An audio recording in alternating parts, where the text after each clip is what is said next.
Hello and welcome to Stylish Chats for Creatives. Today on the podcast, I'm speaking to Rich Maciver, Scottish active lifestyles photographer based in Manchester. Hello. Hey, how are you doing? Yeah, good. How are you?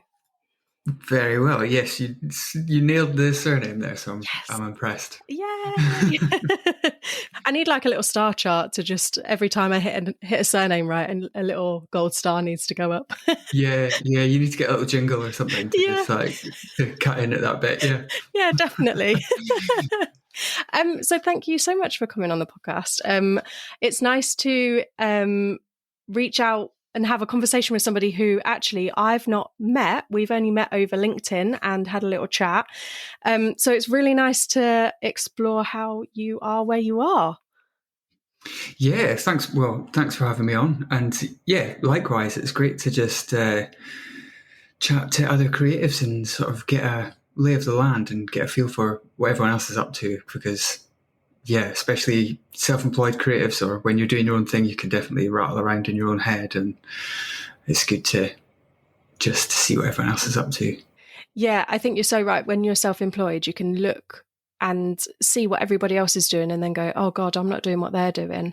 Oh, should I be busier? Should I be slower? Should I be doing this, that, and the other? And you lose your focus, don't you? Oh yeah, absolutely. I try and chat to as many folk as possible and kind of get a feel, not so much just for, not just what they're up to, but also how they're managing, I guess. Because yeah, if you spend too long on your own, then you can definitely rattle around and start sort of second guessing everything. And yeah, well, getting right into the deep self-employed stuff here. Have you always been self-employed? I have pretty much always been self-employed. Yeah, since I left uni. So I went to uni a little bit later. I think I went to uni when I was 23. So after school, I just worked in retail and that sort of thing. And then to sort of give you a bit of backstory, I suppose, I was, working in retail, looking out the window one Sunday, second guessing my life, thinking, what the hell am I doing? And yeah, then thought, right, I liked art at school, and I'll go to college and do art and see where that takes me. And that was the last time I had a sort of employed job. Yeah. Wow. I feel like all of us have done a stint in retail as well. Retail's like a whole nother kettle of fish. Absolutely. Yeah. I mean, it does kind of prep you for like chatting to strangers and sort of this politeness, and also not being phased when people get kind of shitty or complaining or stuff like that. You're just like, oh yeah, cool. You know, I worked a bunch of different ones, but a chip shop, the cinema, which I actually absolutely loved, and a skate park, which I also loved actually, and then some shoe shops and stuff. So when people get shitty in shoe shops, it's just like, yeah, cool. Just kind of brush it off your, what's the phrase? Water off the duck's back eventually. Yeah. Yeah. You're like, well, bugger off. It's fine. Like, doesn't matter. Yeah, exactly. Yeah. I finish at 4, so it's all good. Yeah. So what did you choose to study at uni? I saw that you went to Aberdeen Uni. Was it good? Aberdeen. Yeah, it was good. You know what? It depends when you ask me. My answer will vary on uni. So initially I went to college in Glasgow for 2 years just to do fine art and painting and stuff. And then I went to Gray's School of Art in Aberdeen.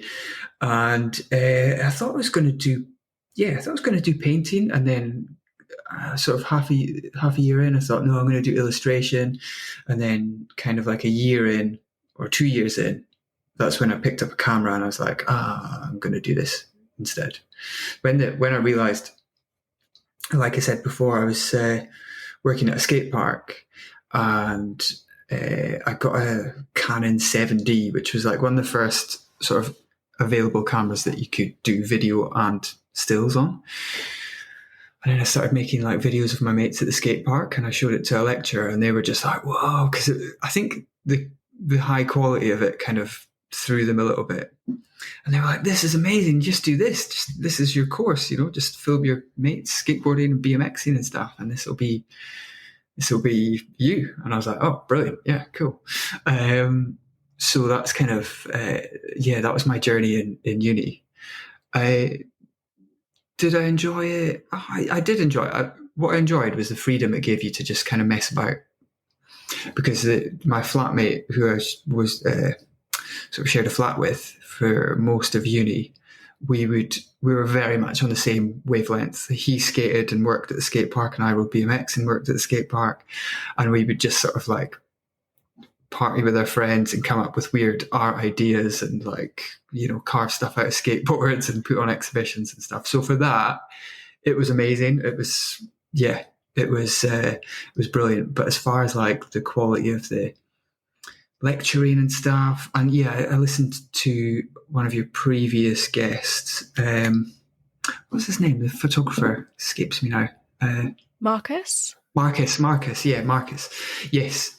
He had a similar experience at uni, I think he mentioned in his podcast, where the quality perhaps of the lecturing, or at least how much they prepare you for freelance life, maybe isn't up to scratch. So on that side of things, I'm like a bit iffy about uni. So yeah, it depends when you ask me, but I definitely really enjoyed the sort of freedom it gives you to muck about and kind of find your creative self. Yeah, I think the more people I interview who went to uni, the more I'm hearing that it was good for like exploring your creativity, but not very good for pushing you out into the world. Yeah. But I mean, I don't know what it's like now. I actually didn't go, but I mean, I don't know what it's like now, whether it's different now, whether there's more people who are industry led doing courses rather than art led. Who knows? Mm-hmm. Yeah, I mean, it's such a tricky one. A friend of mine who is a product designer, he did some lecturing or does some lecturing, like once every Friday or something. But separate from that, he is working freelance, started his own business, employs people, and is really like successful, by sort of traditional standards in business and design. And I think like to get lectures off someone with his experience would be great. It's just having people like that in the uni, I think, would make such a big difference, because everyone's got to have a career path, I suppose, but to just I think maybe some people go from art school to teaching at art school, and I don't want to be critical or anything, but I don't see what experience they can pass on as far as being a working professional. Yeah, I agree, and I think you need to have that experience of like, especially on the photography side, like working in a studio, using Capture One, using Lightroom, using Photoshop, like all the skills that you need. I mean, like when I managed a studio, oh God, like years ago, I had a guy turn up with some, like he'd shot a family member's christening, but done it on a disposable camera and just gave me the photo album to look at. Oh. Yeah.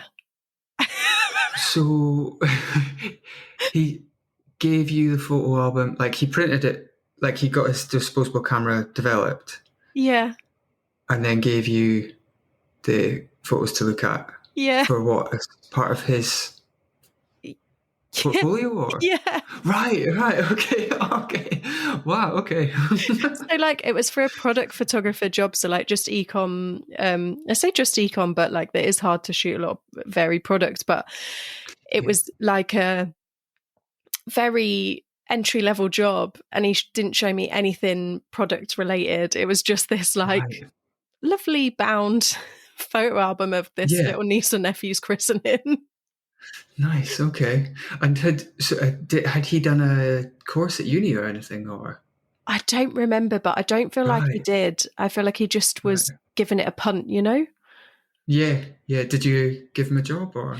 No, sadly not. Oh, that's true.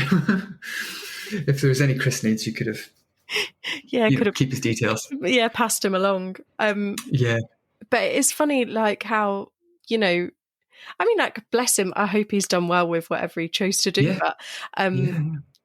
just very odd, the things you see when you're managing, actually, the stuff you see come through and you think, how on earth have you flagged it this far in life? I bet, yeah. I sort of confession from myself on that front is round the corner from our flat when we were at uni, there was a photography studio, and I didn't really do my research into sort of like what kind of photography studio it was, but I saw that they were advertising, they were looking for a photographer, and it was £100 a day, and this was sort of 2010. So £100 a day was brilliant. Yeah. Sort of double what you would get in retail. So I was like, yeah, cool. So I went in, had a chat to him, showed him some of my photos, and they were like, oh, cool, right, okay, start Tuesday. But I'd never done any studio stuff before. So the first shoot that I was doing, I couldn't figure out like why half of the frames were all black. And it was because the flash wasn't like a high speed sync thing, so you could only shoot at like a slower shutter speed. I was just like fiddling all the settings, and some were coming out and some weren't coming out, and I couldn't figure out like why it was. And it was all to a memory card as well. So at the end of the day, I just gave them the memory card. I was like, yeah, there's all my pictures, and sort of left and never spoke to them. I mean, they still paid me, but so that's good. But I never went back. And it was the studio was a bit sort of like leaning towards boudoir stuff, and I was not prepared for that at all. It was like, okay, Rich, you're going to be taking pictures of, can't remember the lady's name, but I was like, oh, okay, cool. And she's like, I've got this to wear. I was like, right, okay. Oh. I'm used to taking pictures of people in skate parks and stuff at this point. So I was just like, right. You go upstairs and it's like lots of faux sort of boudoir type sets, like a big sort of leather chair or a bed with Union Jack bed covers and stuff on it. So oh, okay. That must have been like a shock to the system at it was just a young age as well. Yeah. I was just like, what on earth is this? And I was like, I don't know. I mean, I guess the lady knew what she'd signed up for. But I had no idea. I didn't know I'd signed up for this. I was just like lying in the bed, and I'd never shot like models. I'd never had anyone model for me at this point. So I was like, okay, lay there. That looks nice. Do you think? Mm-hmm. Okay. Smile. I was saying smile a lot. I was saying smile so much. I was saying smile so much you could hear the saliva in their mouth when they actually smiled. It was so quiet in that room. It's just like, oh, okay. This is so awkward and silent, deadly silent. Yeah. So that was baptism of fire. Yeah. It's awkward to get normal people to model as well. I think it's quite hard.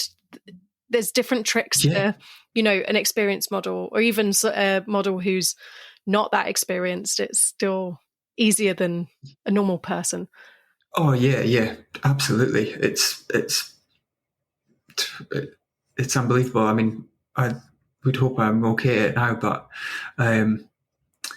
it's not the easiest, especially like a sort of a regular person, as you would say, and not a model. The first thing they always say is, "Oh, I'm not very good in front of the camera. I'm not, I'm not like one of these models or whatever." And it's like, that used to scare the hell out of me when someone would say that. But now I've got sort of phrases and, ease people in and be like, no, it's fine. It's not, you don't worry. I try not to pose. If I ever find I'm photographing someone who's not a model, I try not to pose them. I basically try not to pose them. I basically get them moving. Like, let's walk over here and talk to me. And there's a couple of pictures there. And then once they get a feel for like, this looks nice, then they relax and they're like, oh, actually, this is fine. Yeah, it's so hard. I think even now, me and my husband were at a wedding a couple of weeks ago, and I can sense when the photographer's around. I guess it's just like a third sense because of like my work. I know when people are behind me or whatever. And like, it's so hard to not like turn and just give them a cheesy, like Wallace and Gromit grin. Yeah. It just really sort of like throw them off. Yeah. So I'm going to ruin all your pictures with a big 2 thumbs up. Yeah. Oh, my husband at our wedding actually did that. You know, when you're a kid and you do that kind of upside down okay thing, and then someone has to Oh, smack yeah. you on the arm. Yes. Yeah. All of our wedding pictures were him posing with his hand like that. No way. Oh, so he was doing it like on the slide and by the Yeah. side. Yeah, and then you just get the pictures back and they've all got that on. Yeah. Okay, brilliant. And I was just like, for God's sake. Quite funny. Oh. Just pages and pages of it. Yeah. Yeah, there was like a couple of really nice ones, and like he's just, instead of just having his hand in his pocket or his hand nicely down by his side, he's just doing that like symbol. And I was like, oh, for God's sake, like really? Did you consider like getting a retoucher or someone to just edit a normal hand in? Yeah, I did. And then I was like, do you know what? It's just a funny story, isn't it? Like, yeah. It's just one of those, like, he was just being himself, being silly, so it's fine. Yeah, exactly, yeah. Yeah. So when you were shooting your friends, like at the skate park and stuff, you were saying it was video as well. So do you still do video now, or? Yeah, I don't do video as much. I've done some personal projects where I've worked with like a camera operator or DOP or someone, and they've been on the camera and I've kind of directed a little bit. But having done that like for 2 years solid, pretty much at the skate park and making those videos and stuff, I picked up a sort of really good solid foundation of how to edit video, how to, get audio levels and add music and all this stuff and cut things together. So that gave me a really good, like, solid foundation. And then I had a friend who worked at like a media company up in the Highlands, up in Inverness, which is where I'm originally from. And they were doing stuff like educational and instructional videos for like the NHS or construction companies or any of the businesses up there. There's a lot of like renewable energy and whiskey basically in the Highlands. That's sort of all it is. Wind farms and whiskey basically. But yeah, I got involved there, and it would be like he'd hand me, I remember one time he handed me like 9 hours of footage of a nurse putting a wheelchair together, or like these multiple versions of nurses physically constructing a wheelchair and going through it all. And he was like, can you make this into a 10-minute video? And I would just have to watch and scrub through all the video and stuff, basically. Because it was this 10-minute video would be sent to like remote workers in the Highlands and Islands and offshore and stuff, rather than them having to travel to Inverness. Anyway, so as mundane and as boring as that was, it gave me a really good foundation of video. And then when I moved to London and started assisting photographers, this was about 2012, 2013. And photographers were just starting to get asked like, oh, do you do video as well? Or can you just, does that camera do video? Like, can we get some bits at the end? And I was quite fortunate in, once I let them know I knew the basics of video, that kind of got my foot in the door with some of them, with assisting gigs and stuff like that. Be like, oh, Rich, or I got asked to edit some stuff as well. Yeah, or if they were asked for video, they would just ask me if I wanted to do it. And it was a little bit out of my depth, but obviously I said yes anyway. Yeah, and I'd find myself like overpacking or underpacking, or learning as I went, shall I say. Yeah, I still feel like even now, I still learn as I go, like 1,000,000%. Mm-hmm. And there'll be a job where I take like my smaller kit, and actually I need my gigantic kit that people take the piss out me for, but it has everything in it. And, someone needs a drill. There's a drill in there. There's some, bit of everything. But yeah, I definitely feel like we all learn as we go. And I feel like that's what helps us evolve to become better at our jobs and more refined at our jobs as well. Yeah. One thing that I'm constantly working on is how to take the most kit in the smallest amount of bags, if that makes sense. Probably you could relate to that. It's like, how do I take 2 bags and then suddenly spring up a full, 3-4 lights in a studio with just these 2 bags, try and pack it all down. So I've got like endless shapes and sizes of different bags that can fit different stands and different lights and how many cameras and all that stuff. Yeah. My partner is not happy with just how many different bags I have. She's like, you don't need all these bags. You can fit everything in this bag. Just have this bag. But yeah. Yeah, I'm with you. My car is full of kit, and then often I have to have the seats down, and there's IKEA bags everywhere. And heaven forbid if I have to get the train or park in Manchester and drag stuff from. I must have looked like a right fucking lunatic, not like probably last summer when I was parked in a multi-story in Deansgate, and I carried my kit and 2 IKEA bags down in the like lift, and there was all these kids had gone to like this show or something, so there was like kids trying to squeeze in the lift, there's me taking up enough space for like 4 people, then having to drop it off, then run back, go and fetch more, a Christmas tree no less, and everything else. You're just like, you question your existence then, don't you? Yeah, you do. It does throw you into random situations, doesn't it? Like, carrying, transporting random stuff. Yeah. It's one of the more glamorous sides of it. Oh, a good pair of trainers is all I've learned now. A good pair of trainers and a good bag. Yeah, absolutely. It's always worth, if you're listening to this and you want one piece of advice, invest in a good bag. Yeah. That's key. Yeah. So tell me a bit more about your assisting in London and how it came about that you decided to go down to London. Yeah. So when I was at uni, I applied for work placement at ad agencies because initially my intention was to work as a creative in advertising. So I did 3 weeks at a really good advertising agency called BBH, Bartle Bogle Hegarty. What have they done? They did like, you might remember like Mr. Wazzle, that little yellow puppet from the Levi's thing. That was them. They did that. They did loads of Levi's stuff. A huge agency. I mean, they've probably grown a lot since I was there sort of then. That was 12 years ago or so. But there's like a massive office on Carnaby Street, like 400 people or something. Huge company. And I thought I was going to do that. I worked on my work experience was on the print production desk. So those guys would be handling sort of file handling for the big ads that you'd see like on the tube or anything like that, like working with sizes and resolutions. I didn't quite understand it at the time, but I was like, oh, this is cool. And just opposite me, there was an art director, an art buyer, which now is kind of the art buyer role, I think is kind of dissolved a little bit into like producers, creative producers and that sort of things in creative agencies. But I kind of would nag her for a time, to try and just get to sit down with her for sort of 15, 20 minutes.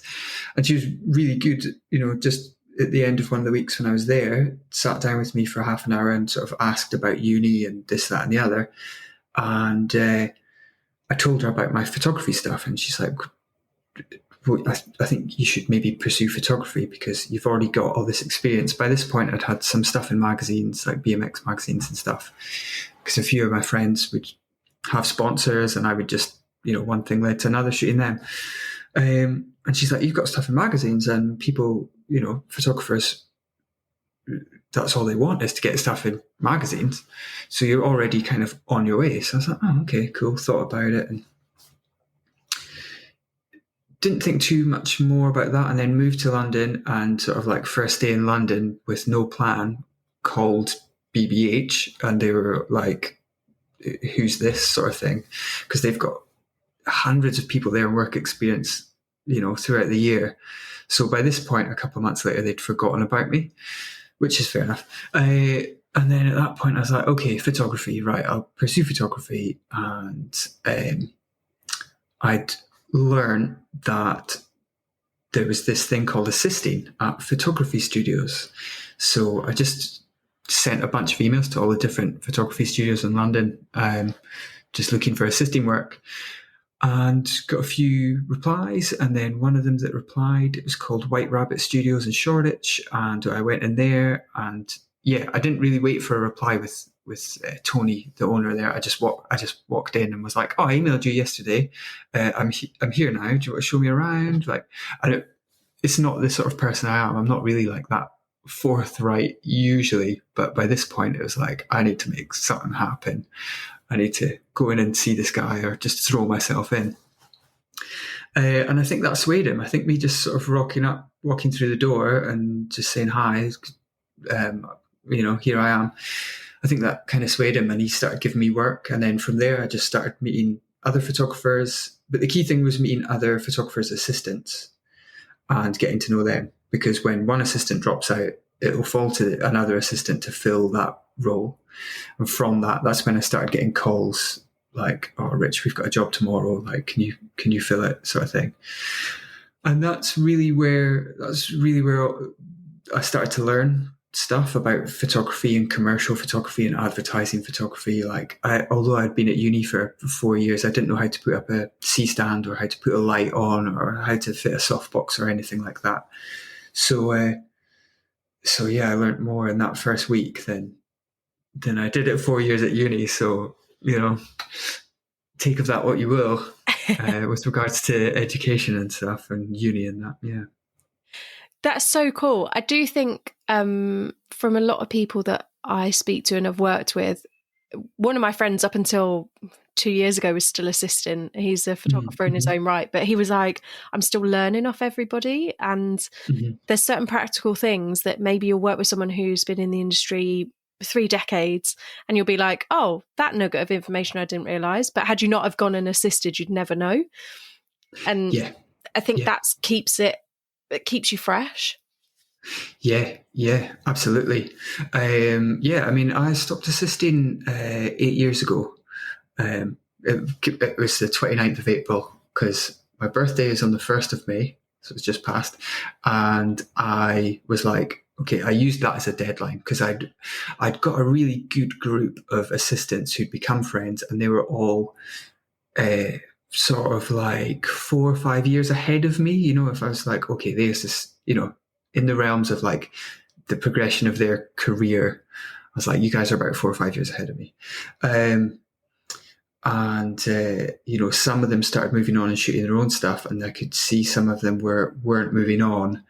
And there was one photographer in particular, David Clary, who's his name. He shoots sort of advertising, sports stuff, amazing stuff. And he was like, you don't want to, he could see that I wanted to shoot my own stuff, and he's like, don't get stuck in assisting. If you want to shoot your own stuff, you've got to bite the bullet and go for it. So I didn't want that option, basically, to be comfortable and continue assisting. And I was like, right, this is the day. I saved up sort of 3 months rent. If I didn't get any work for 3 months, I'd still be okay. And then thankfully it worked out. Recently I've still taken on the odd assisting job, just through like chance, really. Moving to Manchester, there's a couple of photographers who came up from London for a couple of shoots up here, and were asking me if I knew any assistants. And I'm new to the area, so I was like, I'll do it. I'm not against it. And I still, pick up stuff. Especially one job we worked on a couple of weeks ago was at Manchester United. So it was a massive set. It was a big production for their kit launch. Don't know how much I can say. I'd sign an NDA, but my nephew's a massive Man United fan, and I think there's been some random leaks of the kit, or not the kit, I should say, recently online, and he's like sending me pictures, being like, "Is this the kit? Is this the kit? Is this the kit?" I'm like, I don't think I should say if it isn't. Okay. Anyway, I off on a tangent there, but I still pick up loads of stuff when you're on set and you're working with that many different assistants, and you see the different way everyone does stuff. And we were using lights that I'd never seen before, and I thought I was pretty well versed in all the different types of lighting that there is, but something new's always popping up and sort of surprising you. And yeah, you never stop learning. No, and definitely you never stop learning when you're on a massive set in Manchester United. I've been there, Yeah, and the football yeah. just turned up whenever they wanted, and we Mm-hmm. sat doing nothing for hours, and then they were all like, we all sat down for our lunch, and they were like, the footballers are here, and we were like, oh, for Yeah, God's sake, yeah. like, been sat here Yeah, since it's like battle stations, get everything ready. yeah. Yeah, And I remember manic, isn't it? it's so mad. And I remember I was wearing like some very plain Nike trainers, like they were all black, so you couldn't really tell they were Nike. Mm-hmm. And I got told to take them off because they were Nike rather than Adidas. And they were like, have you got any spare shoes? The only thing I had was glittery Birkenstocks, and it was the middle of February. So I was wearing really thick socks with glittery Birkenstocks, styling the likes of Paul Pogba. Nice. And I was like, brilliant. I look really put together today. Yeah. Oh, yeah. That rule of like not having any other, what would you call, competing brand trainers on. Yeah, I've seen people like gaffer tape up their shoes and stuff if they turned up with the wrong shoes on. Yeah, it was mad. But like, I mean, it was a good day, but it was a mental day. I mean, that was years ago now, actually, as well. But like, that was just mental. And like, some footballers, some have got a really lovely personality, and other ones are very, very entitled. I feel like I can say that because I feel like I've had quite a broad sweep of a few of them. Yeah, absolutely. Some will be super nice, and there was definitely, like, I'm not a Man United fan, and there's definitely a couple of players who are, when you watch them play football, I'm not a fan of them, and then I knew that one of them was on set with us, and he was super nice, and I was like, oh, that's such a shame that you're really nice, because I really don't enjoy watching you play. But I couldn't say that to him, obviously. But yeah, that's a funny old world. I remember coming home being like, I'm so confused. I've done like all my work in like 3 hours, but I've had to be on set for like 10. Yeah, Like, absolutely. I'm so confused chasing these footballers around with like my lint roll, just like stand there a minute. Then I had one of, because I'm out of the NDA now, but I had one of them try and steal the kit, and I had to tell him off and be like, you're not allowed to take that home. And he was like, yeah, I can, I'm so and so. And I was like, I don't care that you're so and so, you're not allowed to take it home. Like, it's not going, you'll get your kit when it's released. Like, Oh yeah, I mean, can you imagine that if they went home and took a picture of it and posted it, and it wouldn't be their fault? It would be like, who gave them this T-shirt? Yeah. It'd be the one earning like 50p. That'd be the one who gets sold off. Yeah, exactly, massively. Yeah. So you shoot quite a lot of. You described to me your photography as active lifestyle. So, can you explain to me what that is? Because I know we've just touched on like sport, but is there more to it than that? Yeah, so like I was saying, I started shooting sport and stuff at the skate park when I was at uni, and then when I was in London and I was assisting David, that really opened my eyes to like, oh, you can shoot sport commercially and make a living from it. Because up until that point, I'd only seen fashion photographers, and I wasn't really into fashion. And so at that point, when I was on set assisting David, I was like, okay, I can slightly angle myself away from like BMX to maybe football or athletics or any other sort of more commercially viable sport, I guess, and make a living from it that way. And that's just progressed really from I want to explore, whereas my portfolio sort of leans towards sport and active lifestyles, like you say. I didn't want it to always have to be sport. It doesn't always have to be someone in running shorts or kicking a ball or something.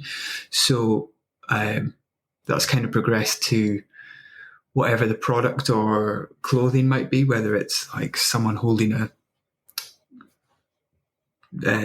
tablet or a phone or a electrical item or whatever it is the brand is that we're shooting for. It just tends to be that my work kind of leans on that like active lifestyle side of things. So there's a little bit of a sporty element, and that's kind of where I feel like my experience and expertise, I suppose, lies, is like shooting people in that moment, and that's all been sort of learned and progressed from shooting sport and getting people moving and keeping them moving, that sort of thing. Yeah, I think it's when I looked at your portfolio, you've got like swimmers, and then you've got like other models doing like, there's yoga, there's other, like you say, like tech pieces and all sorts. And I think you're right that people like to see something being done in a shot, not necessarily Yeah, like just standing and doing the classic 10 model poses. They kind of like to see that activity done. yeah, yeah, yeah. And I think with the sort of I guess the person I am and the photographer I am and the way I shoot, I'm more comfortable having people move as well. I've tried so many times. I've shot so many test shoots where I'm like, I'm going to shoot high fashion and I'm going to get proper styling and we're going to do this, that, and the other, and it just it just doesn't work. It just yeah, I don't know. It's maybe I just need to do it more, or maybe it's just my critical eye, and maybe there are some good images in there that we got, but there's just something about it that just doesn't click with me. And for the longest time, I was like, oh, this isn't working. I need to do it more. I need to practice more. I need to do it more. But sometimes, just because something's easy doesn't mean you shouldn't. Not everything has to be difficult, Yeah. And if this sport and active lifestyle stuff is what comes naturally and what I find easy, then I should maybe try leaning into that a little bit rather than ditching it and being like, because for the longest time my attitude was like, oh, that's easy, I need to do something difficult. But then it kind of dawned on me as like, you're not very good at difficult stuff, so just carry on doing this. Yeah. So I try and keep people moving and try to get some sort of energy in the images, and that's what resonates with me when I look at the images like on a screen. That's what gives me the feeling of like, oh, this is a good picture because this person looks great. They look like they're having a great time, and we've ticked all the boxes. Yeah. Yeah, I think you're right in that actually there's something nice in doing stuff that you find easy, because not everybody finds the thing that you do easy. And like for me, I love the still life econ. Give me a bag that someone can't style. And yes, it might be frustrating, but I enjoy it and I find it easy. And I've seen other people struggle with doing mannequin and everything else. And I'm in my head, I'm like, how is this hard? Because I find it so easy. But I don't I don't style an awful lot of model anymore because I just don't find it that easy. I find it a bit like I get stuck in a rut and I'm like, oh, okay, we've got these bracelets to put with this outfit. And then I do like 20 of the same accessories or whatever. And I think like it's okay to niche yourself out actually. Oh yeah, absolutely. Yeah. I think there's a lot of chat in photography as well. I'd imagine it's the same in styling and everything, is like to find your niche and not sort of be a jack of all trades, because there's always going to be someone who is super niche in that brief or job or whatever that you're going for. And it's like, are you going to hire Rich, who shoots a whole mixture of stuff and he's got this one high fashion shoot? Or are you going to employ Jill or whoever who has just high fashion stuff? You're probably going to go with the person who fits your brief. So yeah, I mean, it's that thing is that if you enjoy still life ecom, then go for it, do it, like make it your thing. Yeah, that's it. And it's funny, like once you, I don't know if you found this, but once I started to like realize the thing that I really love doing, I ended up getting more recommendations for. like people would ring me and be like, so and so's recommended you because they say you really love mannequin, and I'd be like, oh yeah, that is me.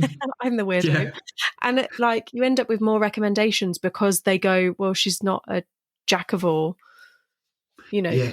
But I mean, Yeah. Yeah.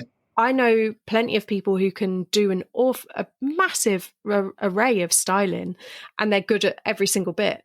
And I don't know how they've done it, but they are. Yeah. Yeah. Did you find you had to do like a little bit of everything before you came to it, or did you just one day style your first mannequin and you fell in love? Um, so I'm an ex-visual merchandiser. So I was a visual Right. merchandiser in like 2010, 29, something, 2009, something like that. 2009, 2009. 20. And it's because we're in the 20s, isn't it? Yeah. And so I used to like doing the outfits on the mannequins in the shop and like Mhm. making sure everything was like neat and like, you know, composing it, I guess, like the composition. And then I had a baptism of fire, work for a company where we'd have to shoot 50 products a day, regardless of how many shots it was products. And Right. so you might have shoes that had 4 shots. So you'd be on like Of 200 course. shots or whatever. Oh, yeah. Right. Right. So one of those. And then I was like, actually, like, I can do these t-shirts quick and like quite precisely. And, you know, and then I thought, similar to you, I was like, but I really like fashion. What about high fashion stuff? Just realized I didn't actually enjoy it that much, found it quite stressful. Yeah. And then started doing interiors and a bit of propping for food stylists. And the model stuff just dwindled off. Mm-hmm. I think mostly as well, like I've got a chronic illness. So for me, the model stuff like exhausts me a lot Right. because Okay. you're like hosting. Yeah. Um, Yeah. Yeah. do you know, like you're kind of, I can talk to the cows bloody come home, but like it's different when you're on set and you've got to try and motivate people to like get going. Um, Yes. Yeah. it's hard. Um, It's like hosting a party or something. Like when everyone yeah, leaves, you're like, oh, thank God. yeah, Or when you get home and you just collapse. Yeah. yeah. So, I then just like started to niche out, and then I got a few clients that do quite bold stuff, like with bold color and shadow and stuff. And I like composing, like, and having products and making them look nice, basically, and like Yeah. composing them right and having the right heights and things. So, because of that, then I got booked for other stuff that's very similar. So, yeah, I'm just kind of, I'm still finding my niche 12 years in, but like I'm very much Yeah. still life, you know. Yeah. And I think I do get the odd person asking me to do the odd bunch of flowers. So I probably need to go on a floristry course. But Mm. again, I've got a stylist friend who is a florist. So I kind of pass the work on if it's a whole day, you know? Yeah. Yeah. Um, but yeah, it's very much, I think I know what I enjoy now. And I think I'm old enough to know that there's somebody better to do the model stuff. There's people that I know who are way better who I can pass on work to or, you know, Yeah. recommend. Yeah. Um, Yeah. Yeah. but it scared me going into my niche a little bit actually and just kind of turning away the model work initially because I was like, oh God, I'm turning away money. But I think you have to balance it out and just go, well, actually, I'm going to be better off if I do more of the still life stuff because I know I can sit down for a little bit if I need to and I'm not entertaining all day and it doesn't matter if I'm a little bit quiet. Like I can, you know, then I'm not burnt out for like 2 weeks down the line. Yeah. Yeah.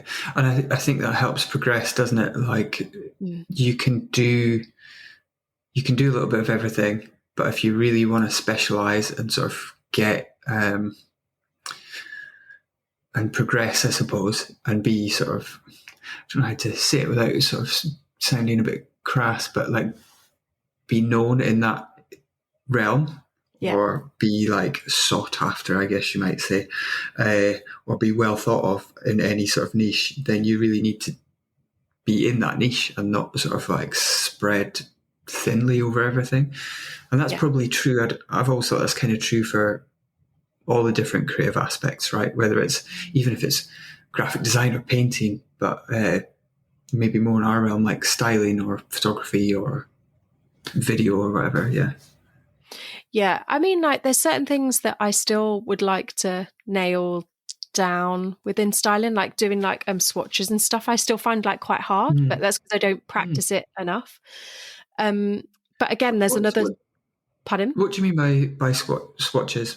So like a makeup, or you see people do like a swirl, or they'll Oh, maybe like right. Okay. pull foundation through with a brush on Colorama or whatever. Right. I see. Yeah. Yeah. Yeah. Yeah, Like kind of. I was watching MasterChef yesterday, so yeah, sometimes they do that with like mashed potato or something. yeah, Yeah. that's it. So like Yeah. beauty swatches, and like, but again, Right. I know a stylist who that's one of her specialities, so Hmm. you just pass it along, like, Yeah. you know. um Hmm. I think, yeah, I think it's like, it's scary doing your niche initially, but I think like you say, once you're known it for that thing, people seek you out. Yeah. Yeah. And once hopefully the niche is something you enjoy, and that's why you've followed it and gone into it. Um, Once you kind of have become comfortable with, like, because it is daunting to like ditch everything. There was a point at one stage where I had a bunch of different stuff on my website, and I was like, I'm just going to delete all this stuff and just have this sports stuff. That is a little bit daunting, but once you get into it and realize that that's okay, then it does kind of free you a bit to kind of, right, now I've got these they are tighter constraints, but I can explore more and I can do more, and it's all going to be it's all going to have a continuity to it. Yeah, Yeah. yeah, I agree with you. And when I finally got rid of the model stuff on my website, I and people just knew that I wasn't really doing it anymore. I think COVID helped there, because like I just Yeah. took the jobs I wanted when I came back. Um, Mm-hmm. but I think once I took the model stuff off, it's not that I'm incapable of doing it, because I'm capable. It's just that I just don't enjoy it that much. And I think like once you're aware of that, it's fine, and you've just got to sort your marketing out, and that's literally it. Like, I mean, don't get me wrong, there's some absolutely fucking horrendous model shots that I've like styled over the years from like 2011 or whatever it was. Yeah. But you live and learn, don't you? Yeah. Yeah. Yeah. Absolutely. And there's, I don't know if you're the same, but I've got like some pages on my website that aren't live, that are kind of hidden. But if a brief comes up and it's like, oh, hey, Rich, have you shot any beauty stuff? Like, I wouldn't actively pursue those jobs, but if someone asks me, it's like, oh, yeah, I've probably got like 10 beauty images that I'm happy with. And if Mm-hmm. you are happy with them and want to give me a job, cool.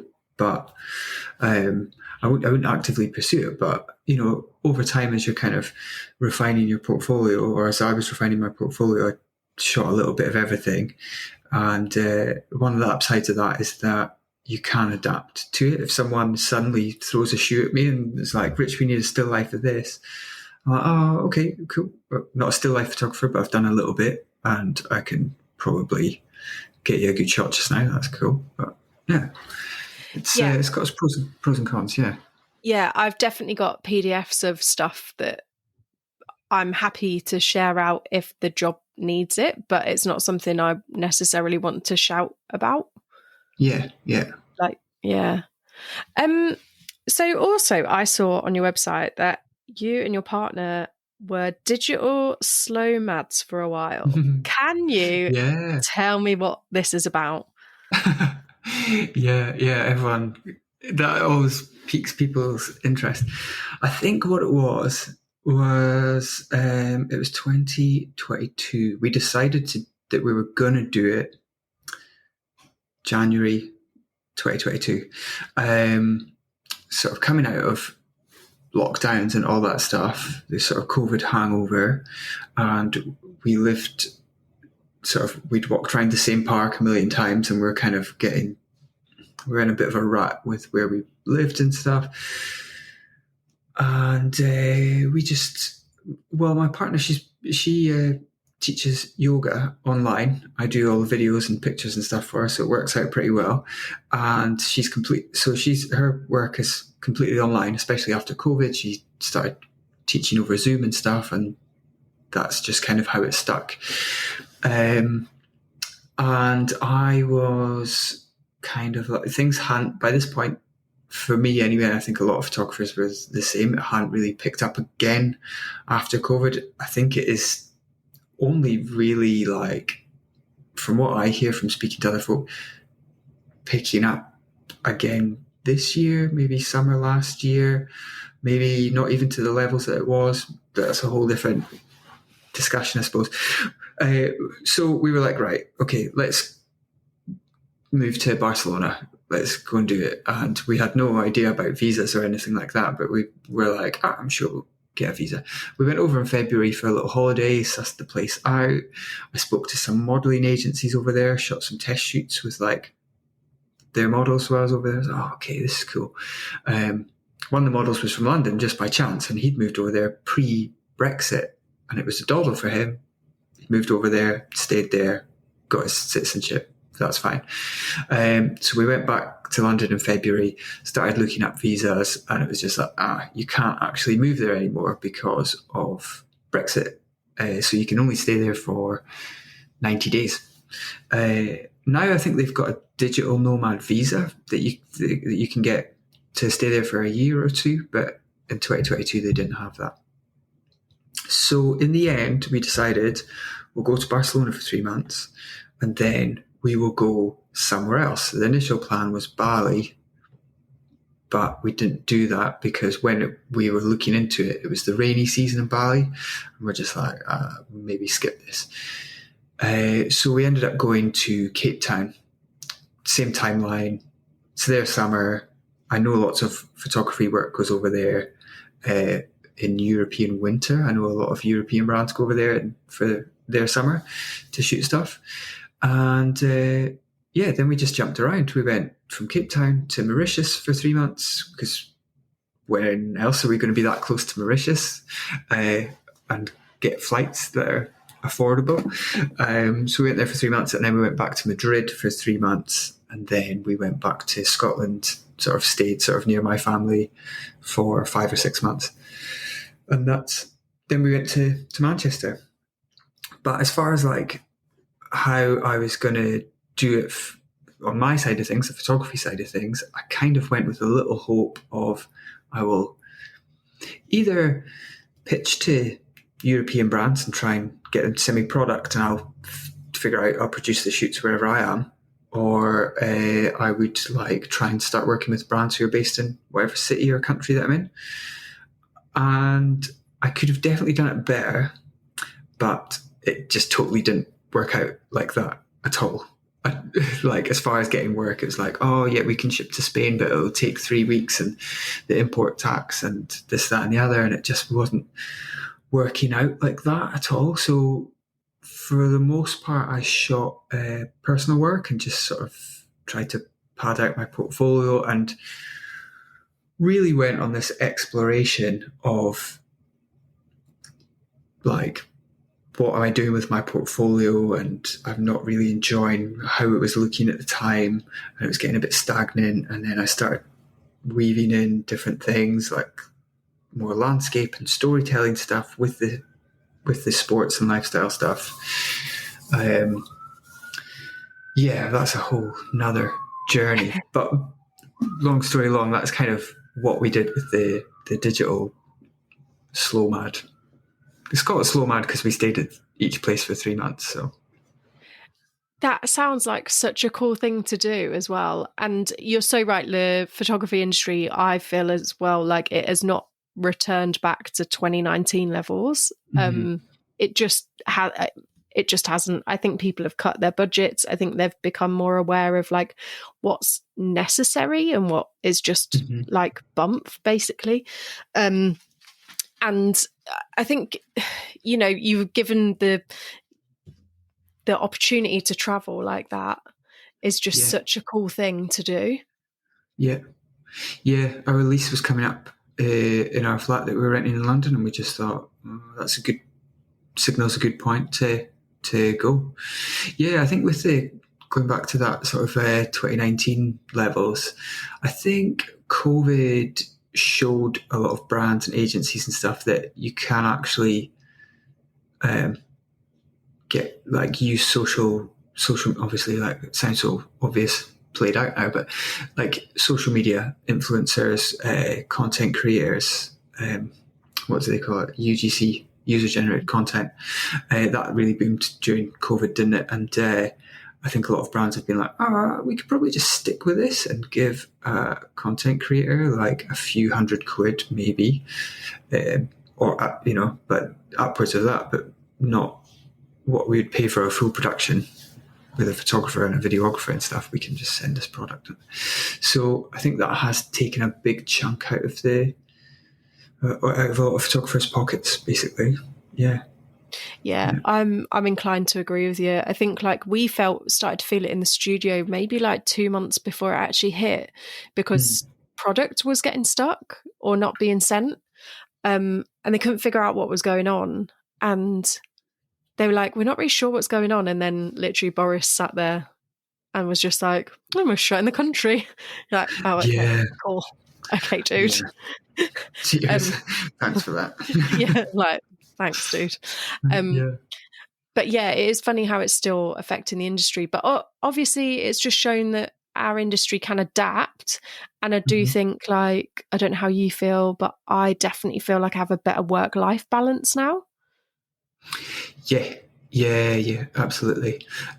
For me, it kind of showed me, like, I think as a photographer and sort of any creative, you always pick up different skills along the way. Like, you might, I need to learn how to compress a PDF so it doesn't get stuck in people's junk mail. So how do I use InDesign or whatever program it is? I obviously knew like video and how to edit video. So whilst we were traveling, I picked up a bunch of work from an agency in London who were creating user-generated content for different brands, skincare brands, I think a vegan protein brand and a mushroom coffee brand. And it would just be like, oh, Rich, these guys need like a 40-second edit from royalty-free footage and with royalty-free music. So can you go and find a bunch of stuff? So I'd just be like on royalty-free websites, which I didn't even really know existed up until that point, searching for like time lapses of mushrooms growing, or guys flying down mountains on mountain bikes, or brain scans to the mushroom coffee clarity of mind and all this stuff. So I was kind of fortunate in that way that when we went traveling, I threw myself in at the deep end, and I was like, I need to get some work. What skills have I got? Video editing. And a sort of mutual friend had tweeted something like, we need video editors. And I was straight on it. My portfolio, my video editing skills are not up to scratch, I would say. I know how to cut stuff together. I don't know how to do like motion graphics and stuff. But it was enough to kind of get me the job and get me quite a bit of work that way. And then it was the same with retouching. Like I retouched most of my own stuff. And a producer that I knew emailed me and was like, we've got this massive Adidas job. It's like 70 images. Do you know anyone that can do it? And I was like, I could do it. I would never normally say I could do it, because although I can retouch, like, I would always have thought of myself as just a photographer. But given that I was traveling and needed an income, I was like, right, yeah, I can do it. And it was fine. Yeah, got through it. Everyone was happy with the pictures, so yeah. So what would you say was your biggest takeaway from traveling and working at the same time? What have you still carried on with you now? I would say that quite often you look back on things with like rose-tinted glasses a little bit, and I try... No, that's not right. You look back at stuff. You look to the past in hindsight a lot, where you're like, maybe I should have, when I was living in London and I was looking back at like when we lived in London, I was thinking maybe I should have done that, or why wasn't I, doing video work in my spare time? I could have taken on this project anyway. Whereas in the past, I would have been like, no, I'm just a photographer. I'm not going to do this video editing. I'm not going to do this retouching, photography only. And it would, be the difference between sending an invoice and not sending an invoice. Why not just be slightly less stubborn and take on that work? And the sort of months leading up to us traveling, I was just taking on any kind of work. I started taking on a couple of assisting jobs again, and they were really well paid. And I was just starting to think, why wasn't I doing this previously? It would have made my life a lot easier, rather than sort of the highs and lows of freelance life where you're wondering where your next invoice is coming from and stuff. So I definitely took that on from traveling. Kind of throwing yourself in at the deep end and scrambling a little bit again, kind of getting out of my comfort zone kind of showed me like what I'm capable of. If that makes sense. Yeah, because I think traveling, I've never done it more than a couple of weeks, maybe 3 weeks. I think me and my husband have done in the Philippines, but my sister's done it for like a year, maybe even longer. Oh, nice. Yeah. And I always wanted to do it when I was younger, and I wasn't confident enough, I think. So I think it does teach you so many different lessons, just embracing other people's culture, or being in different places, getting inspired by different things, and like a bit like you say, introducing yourself to different agencies while you're out there. And I think it's interesting what your takeaway is from traveling. It's clearly impacted you positively. Yeah. I mean, the work stuff is just one thing. It's just one aspect of it. But yeah, definitely, you go to places and you see such different cultures. And we didn't go anywhere that was too left field. It was Barcelona, which is a very cosmopolitan European city, and Madrid as well. But I'd never been to Cape Town before, and that is such a interesting place. I can't wait to go back there. We're kind of thinking of going back there January, February next year, because I know I've got like a agent out there now who kind of is always asking when I'm going back, and hopefully now with a little bit of pre-planning, I can set up more work there and go out there for a little bit. But I mean, so have you ever been before to Cape Town? No, never been. It's just the most insane landscape, and the light is, you hear photographers talk about light all the time, but not to sound too cliche, but it's different. It's like when you hear a photographer talk about LA or something, the LA sunlight. Cape Town's really different as well, and the landscape's insane. And obviously, like, there's the huge wealth gap. Basically, you've got super rich people, and then you've got like basically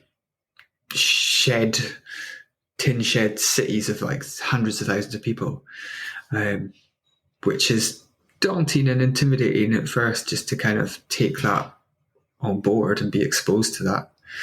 But the life experience is crazy. If you ever get a chance to go, you should go. Yeah, it's not somewhere that's ever really been on our radar, actually.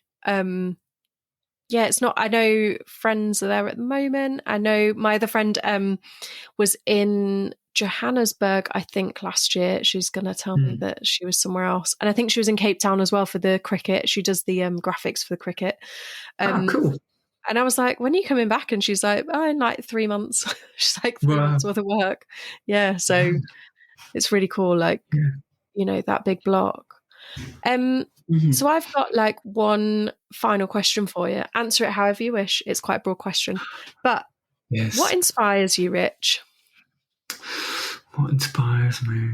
Yeah, like I was saying earlier, I listened to that episode with Marcus on it, and he gave a very elaborate, in-depth life meaning answer, very intimidating answer, I should say, where he was saying it's like his duty as a visual creator to document time and that sort of thing, which is really admirable. And I wish I had an answer as admirable as that, but I don't know if I do. Different things on different days. You know what springs to mind, if I'm completely honest? What inspires me in a career sense is going into places like, like Wix, the kitchen shop, the place, or like the housing shops, or like IKEA. I'm like, if I managed to carve a career out of this, I could get, and I could like buy this. As sort of weird as that sounds, but sometimes I go into those places, or like you see things like, not to sound like vain, like in a monetary sense, but just having, those sort of like sometimes monetary goals can inspire you to like really make a go of it. As a career, as a business, because as an artist, I'm a photographer first, and I do want to make the prettiest pictures, and I would love to just walk along the canal and take pictures of, reflections of the sunlight on the water and stuff, and like the texture of the leaf and everything. But yeah, sometimes that sort of stuff. Sometimes just simple things like being able to put a roof over your head, that is inspiring. Is that enough answer? Yeah. No, yeah. It's you're right, because sometimes you need that. Everyone needs, unfortunately, we're in a society where we need money to cover all of our living costs. We can't just live in like a random hut and be fine. And I think you're right. Like sometimes it's just having those aspirations of like, oh, okay, I can walk into Wix and get a brand new kitchen, and I know that I can afford it, or I can walk into IKEA, for example, and buy whatever you want, because you've worked really hard up until that point and you've persevered through stuff. I think you're right. It can inspire you to keep through as well. Yeah, sometimes for me, it's even just a reminder sometimes to be like, stop looking at the clouds or whatever pretty texture it is that you're looking at today, Rich. Like this is also a business, and you have to make a go of it that way. You have to also have that in your mind. Visually, stuff that inspires me is, what I use a lot of is favorites on Instagram. I try not to scroll on Instagram, and I think you can only have 20 favorites on Instagram, and it won't let you set any other users as your favorite. So I try not to scroll the feed, and I just go to my favorites. And most of the photographers that I follow, or artists that I follow, are heavily inspired by like plants, textures, that sort of thing. There was a artist I was talking about the other day, and they would just get like massive sheets. I think it's a husband and wife. They get like massive sheets of fabric, like opaque fabric, and it's usually like a pastel color. And they do these massive landscape pieces where they'll like wrap it around trees or buildings or stuff like that. And that, I always find that just like visually pleasing, and that sort of stuff combined with a lot of landscape stuff, I think the colours and the earthy tones and pastels, I try and sort of weave that into my work a little bit. So that's kind of what inspires visually the work. Yeah, I should have probably just given that answer in the first place instead of giving the Wix analogy. But also I'm inspired by pastels and the landscape and the reflections on the water, and sort of they started using some arty words, and the refractions from a test tube or something. But I do think we're inspired by lots of different things as creatives, and some days it can be that you've walked in Wix and been like, I can afford that sink. And then sometimes Yeah. it's like, oh, I've seen this incredible artist who's wrapped fabric around a building and like done all Hmm. these insane things. Or it's like on your walk down the canal, you're like, oh, that reflection's cool. That's cool. That's cool. That texture's cool. So I think you Hmm. can be, as creators, we see and hear and like sense so much, I think. Yeah. Yeah. I think it can change so much. Kind of, it depends what sort of headspace you're in. Whether you're in more of a I need to make this a career headspace, or you're in a I'm an artist headspace. Um, uh, got Rick Rubin. I don't know if you're familiar with Rick Rubin. He's an art producer, but he's got a book out called I don't know what it's called. It's called The Way of Being or something. And he's an art producer with self-confessed art producer with no technical ability at all. He's totally epitomizes this sort of Buddha-like guru, and he would just sit in music studios and question artists. And he's worked on loads of stuff. He produced like 99 Problems with Jay-Z. You know, there's like footage of them in the studio, and he goes, "What about if you just do that, the bit at the start? What if you just do that a cappella, and then the music comes in?" And they're like, "Oh, okay, I got 99 Problems," and it's like, and he's just that sort of guy. And in his book, he really sort of goes into all the art, being an artist type thinking, and he really sort of if, would massively recommend it as an artist or anyone who's visual or creative in any sense. He just kind of gives you license to look at things in a playful manner again. So that book, I would say, has been massively inspiring recently. I wish I could remember what it was called, but Rick Rubin book, you'll find it. But yeah, he's funny. He's just like this sort of bald guy with a massive grey beard who walks about with no shoes or socks on and questions people. And yeah. But again, that curiosity and the playfulness, just Mm-hmm. if we all go in with a little bit of that, you get different results to if you're just like, I know it's going to work this way, boom, but it looks the same again, you know? Yeah. Yeah. I think his book kind of gives you license to be an artist because, yeah, I mean, I guess my first answer was like business focused or like how to survive as a working artist. And if you've been self-employed, I think one of the things that I struggle with is if you're self-employed for so long, you can really kind of start to veer away from what first attracted you to your art in the first place, what first attracted you to photography or whatever it may be.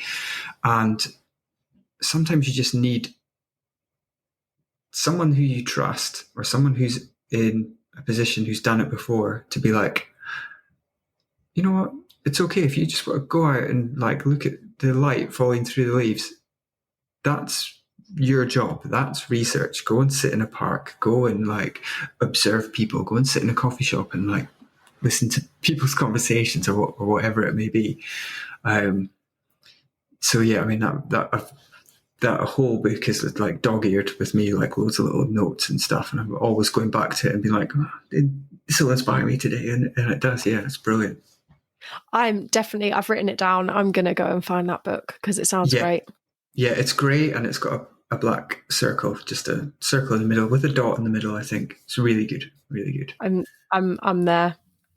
I'm there. Yeah, Thank you so much for coming on the podcast and reaching out. And I've really enjoyed our chat today. And it's so nice to learn about somebody new and your journey to where you are today.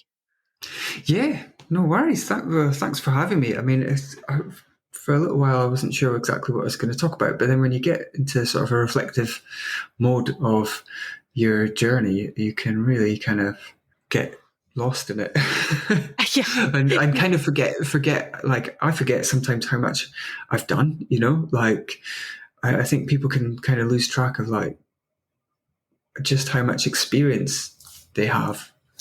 And sometimes you can get so head down in like, I'm going to make a career out of this creative thing.